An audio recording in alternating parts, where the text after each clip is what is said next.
Hi, it's Steve. Today we'd like to show you how to change the temp sensor on your front load washer. It's a really easy job. Let me show you how we do it. Now, to replace the temp sensor on this particular model, because it's located at the front of the outer tub, all we need to do is remove this lower access panel.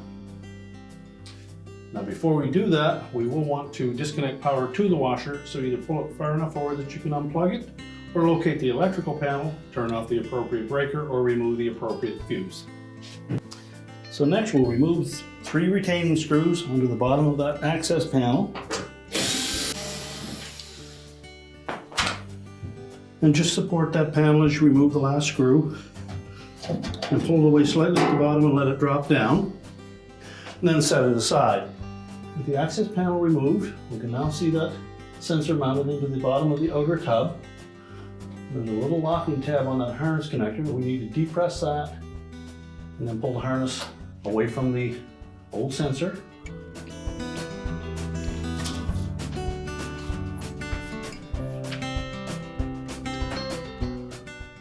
Just tuck that out of the way. Now the sensor is mounted into that tub through a rubber grommet, so it's just a friction fit. You may need a pair of pliers to pull it out.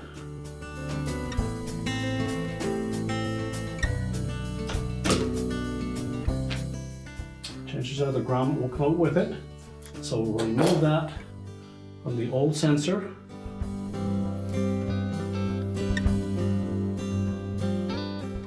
Just twist it off. Use caution that we don't damage it. And next you'll want to just moisten the outside of that grommet with a little liquid detergent. Now we'll just press that grommet into the opening in the tub. Make sure it goes in flush. Now we'll also want to moisten the inner surface of that grommet as well, or just moisten the outer edge of the temp sensor itself, and then press it firmly into that grommet.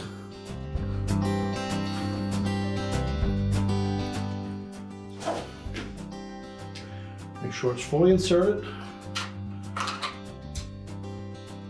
Take our harness connector, make sure that the notched portion of the sensor is pointing down to line up with our harness connector.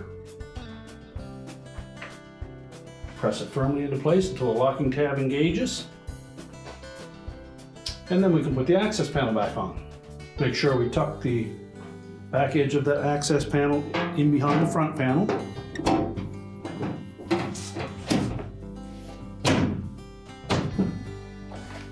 And then secure it with the 3 retaining screws on the bottom. We're now ready to reconnect the power, and our repair is complete.